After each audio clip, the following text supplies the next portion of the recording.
Long ago, there lived a man named William Afton who really liked bear shows. When he grew up, William had bought the Fredbear franchise, where fantasy and fun come to life. Fredbear sucked ass, however, because Fred was dead.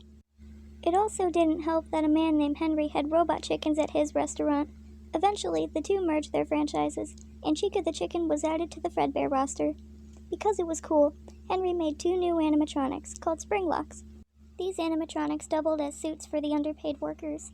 These animatronics were known as Golden Fredbear, who was the leader of the group, and Golden Bonnie, who was based off Purple Bonnie, who was William's OC. William had two sons and a daughter. After being an angsty little bitch, William's older son had put his brother's head into Golden Fredbear's mouth, which killed him. William became sad, so he started drinking. He also built robots to torment his son. One day, William got drunk and killed Henry's daughter. This turned out to be funner than drinking, so he started killing a bunch of kids. He liked to wear the bunny suit when he did this. Eventually, the dead kids possessed the animatronics and chased William into the back rooms. He died in his bunny suit because this room was too moist. Henry had pulled a trump trying to lock Afton away, but he always comes back. William's son is Mike.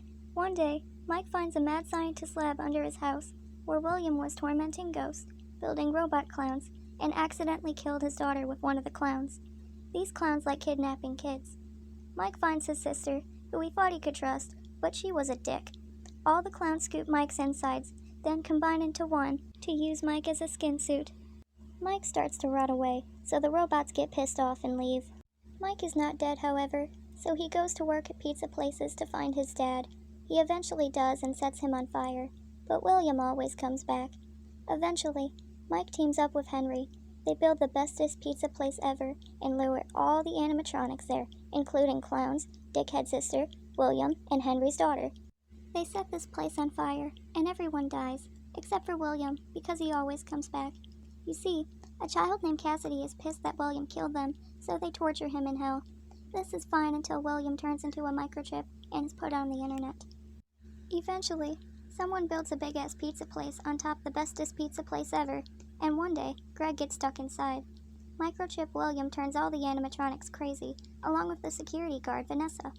They all try to kill Greg, except for Freddy, who is super poggers. Eventually, Greg and Freddy fight William, but he always comes back, along with a big blob of all the previous robots. But this turns out to be a drawing Greg drew. What really happened is that Greg saves Vanessa, and they go to get ice cream. One day, Greg's friend Cassie looks for Greg, but he is no longer at the big-ass pizza place. She ends up releasing a shape-shifting robot, so Greg gets mad and kills her in the elevator. This is the end so far. It is a Slipknot album. Also, this is where FNAF ends so far. And no, I'm not reading the books. You can't make me. Grr.